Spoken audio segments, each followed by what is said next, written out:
സ്ത്രീകളും പറയും, ഒക്കെ പറയും ബറക്കത്ത് വേണം.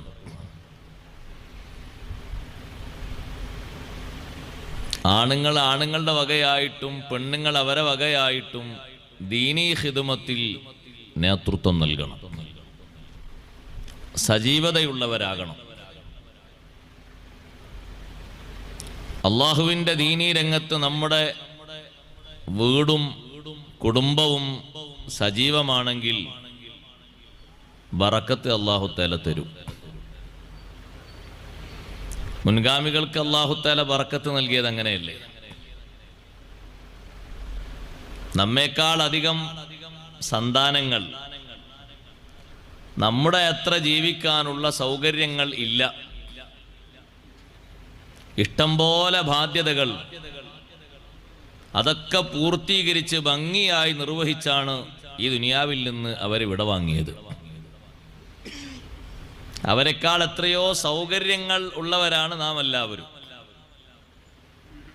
പക്ഷേ പ്രയാസങ്ങളും പ്രതിസന്ധികളും എപ്പോഴും നമ്മെ അലട്ടിക്കൊണ്ടിരിക്കുകയാണ്. നമ്മുടെ മുന്നിൽ പലപ്പോഴും ആ ഒരു ചോദ്യം ഉള്ളതുകൊണ്ട് നിർവഹിക്കുന്ന ഇബാദത്തുകൾക്ക് പോലും ഭംഗി കുറഞ്ഞു പോവുകയാണ്. സ്വാഭാവികമായിട്ടും വരും. ഒരാളെ രോഗം അലട്ടുന്നുവെങ്കിൽ, ദാരിദ്ര്യം അലട്ടുന്നുവെങ്കിൽ, അതുപോലെ തന്നെ കടബാധ്യതയും മറ്റു മാനസിക പ്രശ്നങ്ങളും അലട്ടുന്നുവെങ്കിൽ അയാൾക്ക് നേർക്കുനേരെ ഒന്ന് നിസ്കരിക്കാൻ, മനസ്സ് നന്നായി ഒന്ന് തിരിക്കാൻ പ്രയാസം വരും. അതിൽ നിന്ന് മോചനം കിട്ടണ്ടേ? വേണം, ഉറപ്പായിട്ടും വേണം. മാറ്റം വേണ്ടേ? മാറ്റം വേണം. എല്ലാവരും ആ മാറ്റം ആഗ്രഹിക്കുന്നവരാണ്. ആരും ആ വിഷയങ്ങൾ ആഗ്രഹിക്കാത്തവരില്ല. സയ്യിദുനാ റസൂലുള്ളാഹി സല്ലല്ലാഹു അലൈഹി വസല്ലം തങ്ങളെ കൂടെ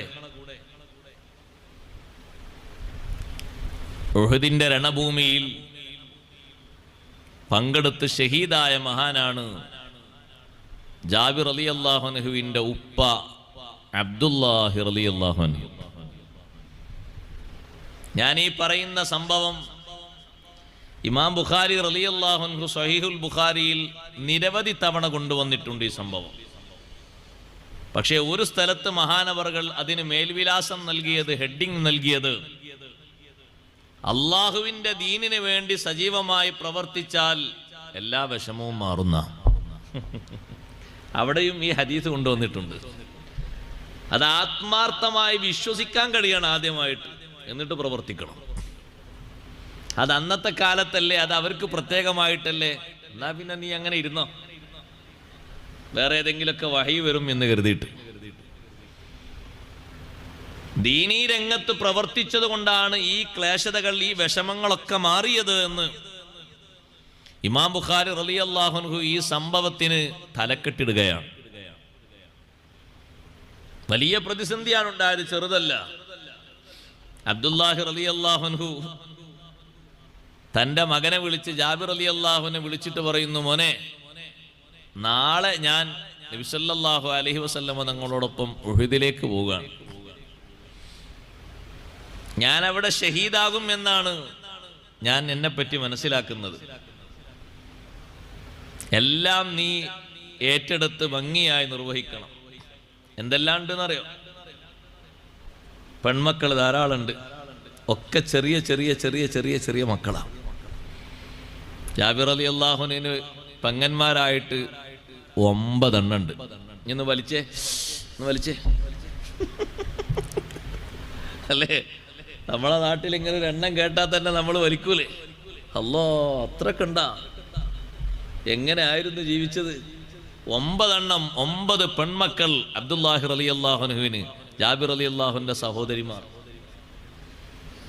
ഉപ്പ പറയുന്നു, എനിക്ക് കടങ്ങളുണ്ട്.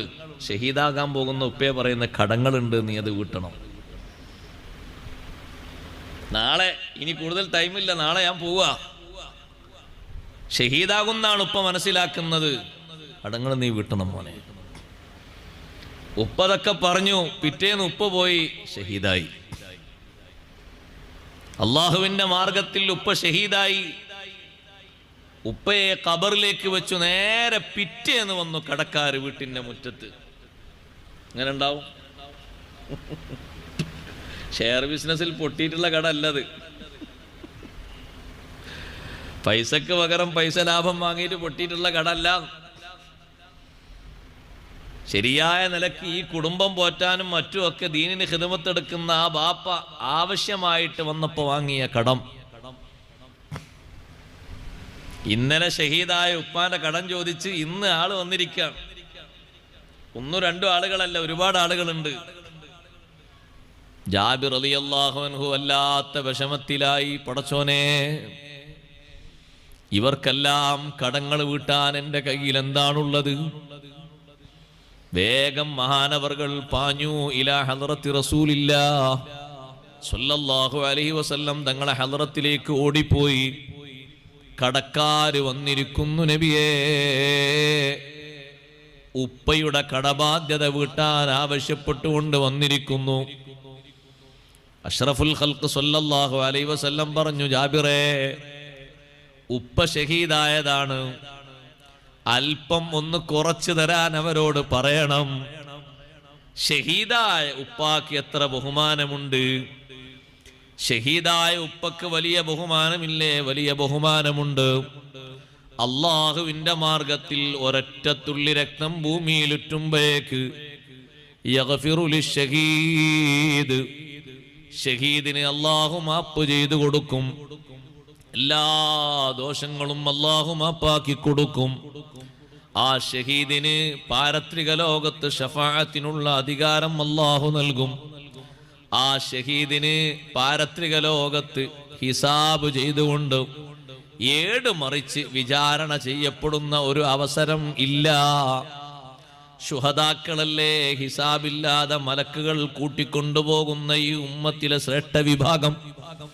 ശുഹദാക്കളെ കൊണ്ടുപോകുന്നത് കാണുമ്പോ നോക്കി നിൽക്കുന്നവരൊക്കെ പറയൂലേ, യാ ലൈതനീ യാ ലൈതനീ കുന്തു ഷഹീദാ. നല്ല നല്ല ആളുകളൊക്കെ പാലം കടക്കുമ്പോ ദുനിയാവിൽ നല്ല നിലക്ക് ജീവിക്കണമെന്നൊരുപാട് വാളും ഉപദേശവും പാഠങ്ങളും പഠനങ്ങളും സ്വന്തത്തിലും കുടുംബത്തിലും മറ്റുമൊക്കെയായി അള്ളാഹു നൽകിയിട്ടും കേൾക്കാത്തവർ, അവര് പറയുന്നൊരു വർത്തമാനമുണ്ട്. ശുഹദാക്കള് പോയി, നബിമാര് പോയി, സ്വാലിഹീങ്ങളൊക്കെ ഇങ്ങനെ പോകുന്നത് കാണുമ്പോ യാ ലൈതനീ കുന്തു മഅഹും ഫഅഫൂസ ഫൗസൻ അളീമാ. അവരുടെ മാർഗത്തിൽ ഞാനും ജീവിച്ചിരുന്നെങ്കിൽ എനിക്കും അതുപോലെ പോകാമായിരുന്നല്ലോ. എന്തൊരു സന്തോഷത്തോടെയാണ് അവര് മിന്നൽ വേഗതയിൽ പോകുന്നു. അതേ, നല്ല സന്തോഷത്തോടെ നടന്നു പോകുന്നു, ഹൈസ്പീഡിൽ പോകുന്നു, വാഹനങ്ങളിൽ പോകുന്നു, മർഹബ ചൊല്ലിക്കൊണ്ട് സലാം പറഞ്ഞ് മലക്കുകൾ സ്വീകരിച്ചു കൊണ്ടുപോകുന്നു. എന്തൊരു സന്തോഷമാണ്! എനിക്കും അവരോടൊപ്പം ഒരു ചെറിയ അവസരം ദുനിയാവിൽ കിട്ടിയിരുന്നെങ്കിൽ ഫഅഫൂസ ഫൗസൻ അളീമാ. ദുനിയാവിന്റെ ജീവിതത്തെക്കുറിച്ച് വിലാപത്തോടുകൂടെ മനുഷ്യൻ ആലോചിക്കുന്ന പറയുന്നൊരു നേരമാണത്. സഹോദരങ്ങളെ, ജാബിർ റളിയല്ലാഹു അൻഹുവിന്റെ ഉപ്പാക്ക് ഒരുപാട് ബഹുമാനങ്ങളുണ്ട്. പക്ഷേ ബാധ്യതകൾ, ആ ബാധ്യതകൾ അത് വീട്ടേണ്ടത് തന്നെയല്ലേ? ഉപ്പ ഷഹീദായതാണ്, കുറച്ചൊന്ന് കുറച്ചു തരാൻ വേണ്ടി കടക്കാരോട് പറയൂ ജാബിറേ. ജാബിർ റളിയല്ലാഹു അൻഹു നിർദ്ദേശം കേട്ടിട്ട് വന്നിട്ട് പറഞ്ഞു, ഉപ്പ ഇന്നലെ ഷഹീദായതല്ലേ, നിങ്ങൾക്ക് തരാനുള്ളതിൽ നിന്ന് നിങ്ങൾ കുറച്ച് തരണം. എല്ലാവർക്കും തരാൻ കണക്കനുസരിച്ച് എൻ്റെ കയ്യിലില്ല. പക്ഷേ കടക്കാര് പറഞ്ഞു, ഞങ്ങൾക്ക് ലഭിക്കാനുള്ളത് ഹക്കാണ്, കിട്ടേണ്ടത് അങ്ങനെ തന്നെ വേണം. അവരവകാശല്ലേ, അവകാശല്ലേ അവർ ചോദിക്കുന്നത്? അവകാശാണ്. അവകാശമാണ്, അവരവകാശം തീർത്തു കൊടുക്കണ്ടേ?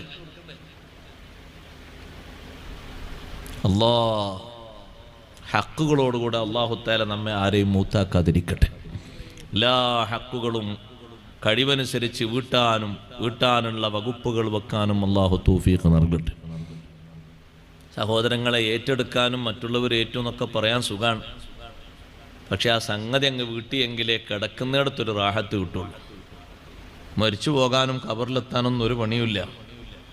അതൊക്കെ കൃത്യമായിട്ട് ആളുകൾ ചെയ്യും. മരിച്ചങ്ങ് കൊടുത്താൽ മതി, ഒരു പ്രശ്നവുമില്ല. കുളിപ്പിക്കാനും കഫൻ ചെയ്യാനും കൊണ്ടുവെക്കാനും ഒക്കെ ആൾ റെഡിയാണ്. പക്ഷേ നമ്മുടെ പെരടിയിലുള്ള ബാധ്യതകൾ അത് സുഗമമായി കെട്ടയിച്ച് വെച്ചില്ലെങ്കിൽ കിടക്കുന്നിടത്തൊരു സ്വസ്ഥത ഉണ്ടാകും. പോകട്ടെ, നമ്മിൽ നിന്ന് വേർപിരിഞ്ഞു പോയ ആ ആത്മാവ് അത് പോയി ചേരുന്നിടത്ത് അതിനൊരു റാഹത്തുണ്ടാകും. ജാബിർ റളിയല്ലാഹു അൻഹു തിരിച്ചു പോയിട്ട് പറഞ്ഞു, നബിയെ അവര് പറഞ്ഞു അല്പം പോലും കുറക്കൂല. നബി സല്ലല്ലാഹു അലൈഹി വസല്ലമയോട് അവർക്ക് എതിർപ്പൊന്നുമില്ല. പക്ഷെ അത് സ്വാഭാവികമായിട്ടും സാധാരണ കിട്ടാനുള്ള ആൾക്കാരുടെ അവസ്ഥ അങ്ങനെ തന്നെയാണ്. അത് ഇന്നും അങ്ങനെ തന്നെ, അന്നും അങ്ങനെ തന്നെ. കിട്ടാനുള്ള ഞങ്ങൾക്കുള്ള ഹക്കല്ല, അത് കിട്ടണം. അതവർ പറഞ്ഞുകൊണ്ട് തെറ്റൊന്നുമില്ല, പറഞ്ഞതിന് എതിര് പറഞ്ഞൊന്നുമല്ല. ഞങ്ങളെ അവകാശമാണ്, ഞങ്ങൾ ചോദിച്ച് ഏറൊന്നും ചോദിച്ചില്ലല്ലോ, അത് കിട്ടണം എന്ന് പറഞ്ഞു. ജാബിർ റളിയല്ലാഹു അൻഹുവിനോട് തങ്ങൾ ചോദിക്കുന്നു, എന്താ നിങ്ങൾക്ക് വരുമാനമായിട്ടുള്ളത്? ജാബിർ റളിയല്ലാഹു അൻഹു നബിയെ, എണ്ണിയാൽ ഇങ്ങനെ 10 വിരലിന്റെ ഉള്ളിൽ ഒതുങ്ങുന്ന കുറച്ച് കാരക്കമരങ്ങളുണ്ട്, ഈത്തപ്പഴ മരങ്ങൾ. അതിൽ കായ്ക്കനികളുണ്ടോ? ഉണ്ട്. എന്നാ ഒരു കാര്യം ചെയ്യും, നിങ്ങൾ നാളെ സുബഹി നിസ്കാരം കഴിഞ്ഞ് മദീന പള്ളിയിലെ ആ ഇൽമിന്റെ മജ്ലിസൊക്കെ കഴിഞ്ഞ് സുബഹി നിസ്കാരം കഴിഞ്ഞാൽ ഒരു 1.5 മണിക്കൂർ അങ്ങനെ ഇൽമ അങ്ങനെ പറഞ്ഞുകൊണ്ടിരിക്കും. ഏറ്റവും കൂടുതൽ ആളുകൾ ഒരുമിച്ച് കൂടുന്ന നേരാണ്, വഖത്താണ് സുബഹിന്റെ വഖത്ത്. ജുമുഅ കഴിഞ്ഞാൽ പിന്നെ ഏറ്റവും ആളുകൾ ഒരുമിച്ച് കൂടുന്ന നേരം അതാ. ആ നേരത്ത് ഇതൊക്കെ കഴിഞ്ഞിട്ട് നിങ്ങൾ നേരെ തോട്ടത്തിൽ പോകണം, പറിക്കാൻ ആളെയും കൂട്ടണം. ഓരോ മരത്തിന്റെ മുകളിലുള്ള കനികളും പറിച്ച് അതിൻ്റെ താഴെ കൊട്ടയിലാക്കി വെക്കണം. ഞാൻ വന്നിട്ടേ എടുക്കാവൂ, അതിനു മുമ്പ് എടുക്കരുത്. ഓരോന്നും താഴെ കൊട്ടയിലാക്കിയിട്ട് വെക്കുക, ഞാൻ അങ്ങോട്ട് വരും. ജാബിർ റളിയല്ലാഹു അൻഹു മനസ്സിന് വല്ലാത്തൊരു സന്തോഷം. ഉപ്പാന്റെ കടങ്ങളൊക്കെ വീടാൻ എന്താപ്പ നബി സല്ലല്ലാഹു അലൈഹി വസല്ലം തങ്ങൾക്ക് ഇത്ര വലിയ പ്രേരണ? ആ അബ്ദുല്ലാഹി റളിയല്ലാഹു അൻഹുവിന്റെ കടം വീടണം എന്നതിന് തങ്ങളെ പ്രേരിപ്പിച്ച കാര്യം എന്താ? മറക്കരുത്, ആ മഹാനുഭാവൻ ജീവിച്ചത് ദീനിന് വേണ്ടിയാണ്, അള്ളാഹുവിന്റെ ദീനിന് വേണ്ടിയാ ജീവിച്ചത്. ശരീരം കൊടുത്തത്, റൂഹ് പിരിഞ്ഞത് അള്ളാഹുവിന്റെ ദീനിന് വേണ്ടിയാണ്. ആ ഉഹദിൽ രക്തമുറ്റിയത് അള്ളാഹുവിന്റെ ദീനിന് വേണ്ടിയാണ്, വേറെ ഒന്നിനുമല്ല. സ്വന്തത്തേക്കും കുടുംബത്തേക്കുള്ള വരുമാനത്തിനൊന്നുമല്ല, ദീനിന്റെ ഹയാത്തിന് വേണ്ടിയാ. ജാബിർ റളിയല്ലാഹു അൻഹു ആളെയും കൂട്ടി ചെന്നു. എല്ലാം പറിച്ചു കൊട്ടയിലാക്കിയിട്ട് ഓരോ മരത്തിന്റെ ചുവട്ടിലും വെച്ചു. മഹാനവറുകൾ ഇങ്ങനെ കാത്തിരിക്കാണ്, നബി സല്ലല്ലാഹു അലൈഹി വസല്ലം തങ്ങളെ വരവും കാത്ത്. കുറച്ച് നേരം കഴിഞ്ഞപ്പോൾ അഷ്റഫുൽ ഖൽഖ് സല്ലല്ലാഹു അലൈഹി വസല്ലം തോട്ടത്തിലേക്ക് വന്നു. തോട്ടം എന്ന് പറഞ്ഞാൽ ഇതാ അത്ര വലിപ്പം ഉണ്ടാകൂല, ഒരു 9 കാരക്ക മരങ്ങളെ തോട്ടം എന്ന് പറഞ്ഞാൽ അത്ര തോന്നൊന്നും കാണാനല്ലോ, ചെറുതല്ലേ. അഷ്റഫുൽ ഖൽഖ് സല്ലല്ലാഹു അലൈഹി വസല്ലം തങ്ങൾ ചെന്നു. ഓരോ മരത്തിന്റെ ചുറ്റൂടെയും തങ്ങളിങ്ങനെ നടന്നു, ഇങ്ങനെ ചുറ്റിക്കറങ്ങി നടന്നു. ഓരോ കൊട്ടയിലേക്കും നോക്കുന്നു, പറിച്ചു വെച്ചതിലേക്ക് നോക്കിയിട്ട് മരത്തിന്റെ ചുറ്റും ഇങ്ങനെ നടന്നിട്ട് ഏതാണ് അധികമുള്ളത് അതിന്റെ സമീപത്തവിടെ ഇരുന്നു. അതിന്റെ സമീപത്ത് ഇരുന്നിട്ട് തങ്ങൾ പറഞ്ഞു, ഉദുലി അൽ ഖുറമാ, കടക്കാരോട് വരാൻ പറയൂ ജാബിറേ, നിങ്ങളെ ഉപ്പ കടം കൊടുക്കാനുള്ള ആളുകളോടൊക്കെ വരാൻ പറയൂ. ജാബിർ റളിയല്ലാഹു അൻഹു പോയി വിളിക്കുന്നു. തലേ ദിവസം വീട്ടിൽ വന്ന കടക്കാര് വരിവരിയായി വരുന്നു. ജാബിർ റളിയല്ലാഹു അൻഹു നോക്കുന്നു, നബി സല്ലല്ലാഹു അലൈഹി വസല്ലം എന്താണ് നിർവഹിക്കുന്നത്? ആ വലിയ കൊട്ടയിലേക്ക്, കൂടുതലുള്ള കൊട്ടയിലേക്ക് തങ്ങൾ കൈവച്ചുകൊണ്ട് ദിക്ർ ചൊല്ലിയിട്ട് ചോദിക്കുന്നു, നിങ്ങൾക്ക് എത്രയാ തരാനുള്ളത്? ഒരാൾ പറയുന്നു, എനിക്ക് 1500 ദിർഹമാണ്. 1500 ദിർഹമിന് എത്രയാണ് ഈത്തപ്പഴം ഇന്ന് മാർക്കറ്റില്? ആ ഈത്തപ്പഴങ്ങൾ അങ്ങനെ വാരിക്കൊടുക്കുന്നു. അത് ചാക്കിലാക്കി സന്തോഷത്തോടെ കൊണ്ടുപോകുന്നു. രണ്ടാമത്തെ ആള് വരുന്നു, കൊട്ട മാറിയിട്ടില്ല, ആ കൊട്ട തന്നെയാണ്. എത്രയാ നിങ്ങൾക്കുള്ളത്? 800 ദിർഹം. അയാൾക്കുള്ളത് കൊടുക്കുന്നു. അടുത്ത ആള് വരുന്നു, സംഖ്യ പറയുന്നു. ഓരോരുത്തരും വരുന്നു, സംഖ്യ പറയുന്നു.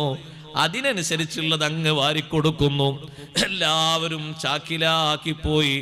കടക്കാര് മുഴുവനും അവർക്കുള്ള ബാധ്യതയും വീട്ടിയിട്ട് അവിടുന്ന് പോകുമ്പോ ജാബിർ റളിയല്ലാഹു അൻഹുവിന്റെ മുഖത്തുള്ളൊരു സന്തോഷം ഒന്ന് ആലോചിച്ചു നോക്കൂ. ഉപ്പ ഖബറിലേക്ക് എത്തിയിട്ടേ രണ്ടാമത്തെ ദിവസം, മൂന്നാമത്തെ ദിവസമാകുമ്പോഴേ ഇത്ര പെട്ടെന്നല്ലേ? അതിൽ നിന്ന് മറ്റൊരു പാഠം കൂടി പഠിക്കണം. മരിച്ച ആളെ ഹക്ക് വീട്ടാൻ 3, 7, 15, 40 ഒന്നും കാത്തിക്കണ്ട. എത്ര പെട്ടെന്നാണോ അത്ര പെട്ടെന്ന് വീട്ടണം. ഇന്ന് മരിച്ച ആളെ ഹക്ക് വീട്ടാൻ ഇന്ന് വൈകുന്നേരത്തിന്റെ അടുക്ക് കടിയോ അത്ര പെട്ടെന്ന് വീട്ടണം. എന്ത് 7, 14, 40, 400 അതിനൊന്നും കാത്തിക്കാൻ പാടില്ല. പെട്ടെന്ന്, വളരെ പെട്ടെന്ന് വീട്ടണം. 2 തരം ഹക്കുണ്ടാകും. 2 തരം ഹക്കിലേക്കും സ്വത്ത് ഭാഗം വെച്ചിട്ട് വേണം അനന്തര സ്വത്തിൽ ഉള്ള വിഹിതങ്ങളൊക്കെ എടുക്കാൻ. ഹക്കുന്നാസ് വ ഹക്കുല്ലില്ലാഹ്. അള്ളാഹുവിനുള്ള ഹക്കും ജനങ്ങൾക്കുള്ള ഹക്കും 2 ഹക്കുണ്ട്. ഇന്ന് വളരെ കൂടുതലായി കാണുന്നത് ജനങ്ങൾക്കുള്ള ഹക്കാണ്. ഇപ്പൊ അടുത്തായി ഓരോരുത്തരും മരിച്ചു പോകുന്നു. ലക്ഷങ്ങളല്ല, കോടികളാണ് കാണുന്നത്. ഇതൊക്കെ കൂടി കൂട്ടി നോക്കിയിട്ട് ലക്ഷത്തിലേക്ക് എത്തണില്ലാകെ. ഉള്ള വീടും കിടപ്പാടും ഒന്നായിട്ട് വിട്ടു നോക്കിയാൽ ആ കോടിയുടെ 1% അതിന്റെ 10-1 എത്തണില്ല. അത്രയുണ്ട്. നമ്മൾ നല്ലോണം ആലോചിക്കണം. ചെലവ് ചെയ്യുന്നിടത്തും വാങ്ങുന്നിടത്തും കൊടുക്കുന്നിടത്തും ഒക്കെ ചിന്തിക്കണം. കുറച്ചു കഴിഞ്ഞാൽ പോകാനുള്ളതാണ്. ഈ കണക്കൊക്കെ വീടാനുള്ളതാണ്. വീടിയിട്ടില്ലെങ്കിൽ പിന്നൊരു പുസ്തകം കയ്യിൽ വരും. ഒരത്ഭുത ഗ്രന്ഥം, നിഷേധിക്കാൻ കഴിയാത്തൊരു ഗ്രന്ഥം. ലാ യുഗാദിറു സ്വഗീറത്തൻ വലാ കബീറത്തൻ ഇല്ലാ അഹ്സാഹാ. എല്ലാം കൃത്യമായി രേഖപ്പെടുത്തിയൊരു ഗ്രന്ഥം. ആർക്കേ സംശയമുണ്ടോ? ആർക്കും അതിൽ സംശയം ഉണ്ടാകാൻ സാധ്യതയില്ല അല്ലേ? സംശയമുണ്ടോ? കഴിഞ്ഞ മാസം ഒരു നിയമം തെറ്റിച്ചതിന് മിന്നിയ ക്യാമറ എത്ര കൃത്യമായിട്ടാണ് ടൈം പറഞ്ഞെന്ന്, സ്ഥലം പറഞ്ഞെന്നത്, ആരൊക്കെയാണ് കാറിലുള്ളത് എന്നും ബെൽറ്റ് ഇട്ടതാരാണെന്നും ഇടാത്തതാരാണെന്നും തെളിവ് സഹിതം പറഞ്ഞെന്നില്ലേ? Helmet വെച്ചതാരാണെന്നും വെക്കാത്തതാരാണെന്നും time നിഷേധിക്കണില്ലല്ലോ? ഇല്ല. സ്ഥലം നിഷേധിക്കുന്നുണ്ടോ? ഇല്ല. ഒക്കെ റെഡിയല്ലേ? റെഡിയാണ്. ഒരൊറ്റ പേപ്പറിൽ വന്നു, എല്ലാവരും സമ്മതിക്കുന്നു. 500, 1500 ഒക്കെ കൊണ്ടേ അടക്കുന്നു. കൃത്യമായിട്ടുള്ള കിതാബിൽ കണക്കുണ്ട്. എല്ലാ കണക്കുകളും കൃത്യമായ ഒരു കിതാബാണത്. അത്ഭുതപ്പെടുത്തുന്നൊരു കിതാബ്. അത് മുന്നോട്ട് വരുമ്പോൾ പേടിച്ച് വിറച്ച് ഒന്നിനും കഴിയാതെ നിലവിളിക്കുന്നവരാകരുത്. ആ കിതാബ് കിട്ടുമ്പോ സന്തോഷത്തോടെ വായിക്കാൻ വേണ്ടി മുന്നിൽ പരന്നു നിൽക്കുന്ന മലക്കുകളെയും മുഅ്മിനീങ്ങളെയും സന്തോഷത്തോടെ വിളിക്കുന്ന കിതാബാകണം.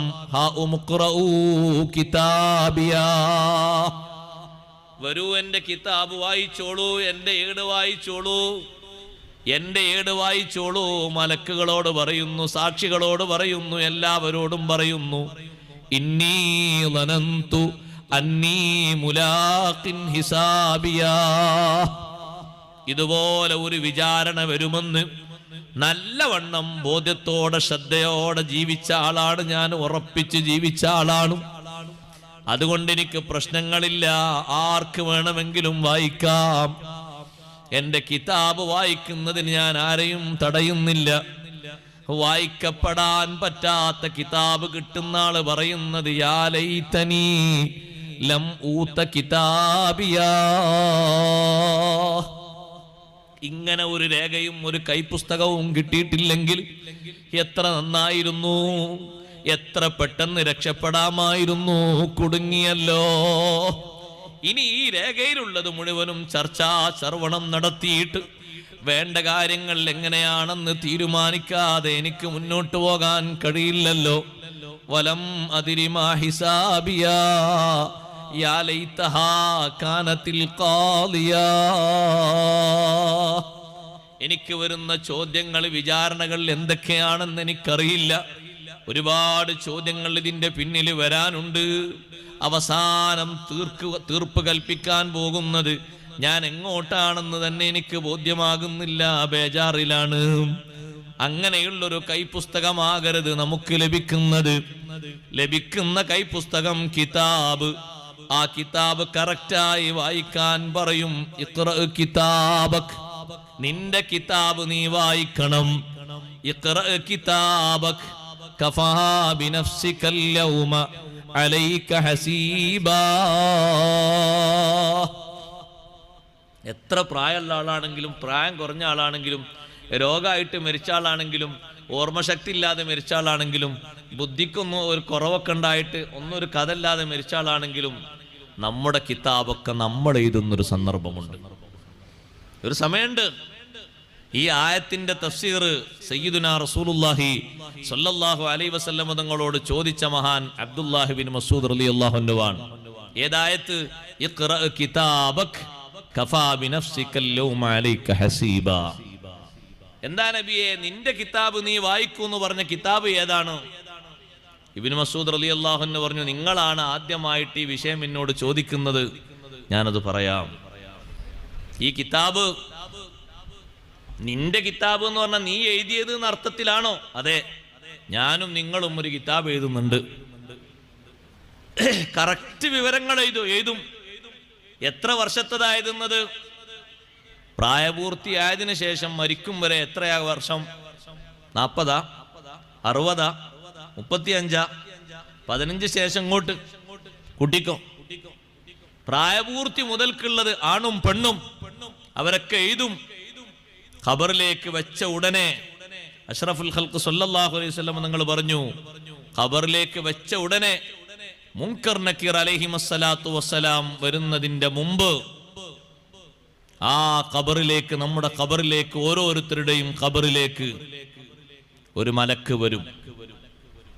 ആ മലക്ക് വന്നിട്ട് പറയും, ഇരുത്തിയിട്ട് പറയും, നിന്റെ ജീവിതത്തിന്റെ മുഴുവൻ വിഷയങ്ങളും ഒന്ന് എഴുതണമെന്ന് പറയും. ഖബറാള് ചോദിക്കും, എഴുതാൻ പേപ്പറും പേനയൊക്കെ വേണ്ടേ? പേനയാ വേണ്ടത്? ദാ ഈ വിരല് പേനയാക്കിക്കോ. മഷിയല്ലേ വേണ്ടത്? നിന്റെ നാവിലൂടെ വരുന്ന ഉമിനീര് മഷിയാക്കി എടുത്തോ. പേപ്പറാണോ വേണ്ടത്? ഒരു ചെറിയ കഷ്ണം കടലാസ്, കഷ്ണം തുണി ഇങ്ങനെ മുറിച്ച് കഫംപുടയിൽ നിന്ന് കയ്യിൽ കൊടുക്കും, എഴുതെന്ന് പറയും. വേഗത്തിൽ എഴുത്ത് നടക്കും. ഇവിടെ നിന്ന് അങ്ങോട്ടുള്ള കാര്യങ്ങളൊക്കെ, മരിച്ചതിന് ശേഷമുള്ള കാര്യങ്ങളൊക്കെ പെട്ടെന്നാണ്. വേഗത്തിലാ കാര്യങ്ങളൊക്കെ നടക്കുന്നത്. എഴുതാൻ പറയും. ഓർമ്മ വരുമോ? മുഴുവനും ഓർമ്മ വരും. അത് ശരി, അത്രമാത്രം വലിയ കഴിവൊക്കെ മരിച്ചു കഴിഞ്ഞാൽ പിന്നെ ഉണ്ടാകുമോ? അഷ്റഫുൽ ഖൽഖ് സ്വല്ലല്ലാഹു അലൈഹി വസല്ലം നിങ്ങൾ പറഞ്ഞു, മരിച്ച ഒരു മയ്യത്തിന്, മരിച്ചു കിടക്കുന്ന ഒരു മയ്യത്തിന്റെ മേൽ എത്ര ആള് നിസ്കരിച്ചു എന്ന് കറക്റ്റായിട്ട് ആരൊക്കെയാന്നുള്ളത് ആ മയ്യത്തിന് അറിയും. കുറെ ആൾക്കാർ നിസ്കാരം കഴിഞ്ഞിട്ട് പോകല്ലേ, ഖബറിന്റെ ചുറ്റുഭാഗം എത്ര ആളുകൾ കൂടി എന്ന് വളരെ കറക്റ്റായിട്ട് കൃത്യമായിട്ട് അറിയുന്നതാണ്. ഓ, അവനൊക്കെ ഒരു ആമീനും കൂടി പറയാതെ, ഒരു തസ്ബീത്തും കൂടി ചെല്ലാതെ പെട്ടെന്ന് കഴിച്ചില്ലായി, എന്തൊരു വലിയ കൂട്ടുകാരെന്ന്. അപ്പോഴൊക്കെ അവന് ബന്ധം, ഒരു നിസ്കാരം കഴിഞ്ഞ് അവൻ ഓടിയല്ലേ. കറക്റ്റായി അറിയുന്നതിന് എത്ര ആൾ നിസ്കരിച്ചു, ആരൊക്കെ വന്നു, കൃത്യമായിട്ട് അറിയുന്നു എന്ന് സയ്യിദുനാ റസൂലുള്ളാഹി സ്വല്ലല്ലാഹു അലൈഹി വസല്ലം ഞങ്ങൾ പഠിപ്പിക്കുമ്പോൾ ആ മരണത്തിന്റെ ശേഷമുള്ള കഴിവ് കൂടുകയാണ്, വർദ്ധിക്കുകയാണ്, കുറയല്ല. അതാ ഞാൻ പറഞ്ഞത്, എത്ര ഓർമ്മക്കുറവായിട്ട് ഒരു പിച്ചുംപേയൊക്കെ പറഞ്ഞ് ഒരു പിടുത്തമില്ലാതെ മരിച്ച ആളാണെങ്കിലും മരണത്തിന് ശേഷമുള്ള കഴിവൊന്ന് വേറെയാണ്. എഴുതാൻ പറയും. അവനവന്റെ കഫംപുടയിൽ നിന്ന് ഒരു കഷ്ണം മുറിച്ച് തന്നിട്ട്, കയ്യിൽ തന്നിട്ട് എഴുതാൻ പറയും. എഴുതും. എഴുതിക്കഴിഞ്ഞാൽ അത് ചുരുട്ടും. ആ മലക്കത് ചുരുട്ടും. ചുരുട്ടിയിട്ട് പെരടിയിൽ ഇങ്ങനെ പിടിച്ച് കെട്ടിവെക്കും. ഈ പെരടിയിൽ കെട്ടിവെച്ച എഴുത്തുണ്ടല്ലോ, രേഖയുണ്ടല്ലോ, ഇത് വായിക്കാനാണ് അള്ളാഹുവിന്റെ നിർദ്ദേശം. ഇഖ്റ കിതാബക്, നീ എഴുതിയത് നീ വായിക്കണം. കഫാ ബിനഫ്സികൽ യൗമ അലൈക ഹസീബാ, നിനക്ക് വിചാരണക്ക് നീ എഴുതിയത് തന്നെ മതി. ബാക്കിയുള്ള മലക്കുകൾ എഴുതിയതില്ലേ, അത് വേറെ എഴുത്തുണ്ട്. അതിനേക്കാളും നല്ല എഴുത്ത് വായിക്കാൻ ഏറ്റവും നല്ലത് നീ എഴുതിയ ഒരു പുസ്തകമുണ്ട്, ഒരു കിതാബുണ്ട്, രേഖയുണ്ട്, നീ അത് വായിക്കണം. സുബ്ഹാനല്ലാഹ്, വായിക്കാൻ ശ്രമിക്കുമോ? വായിക്കും. വായിക്കാൻ ആഗ്രഹിക്കുന്ന ആളുകൾ വായിക്കും.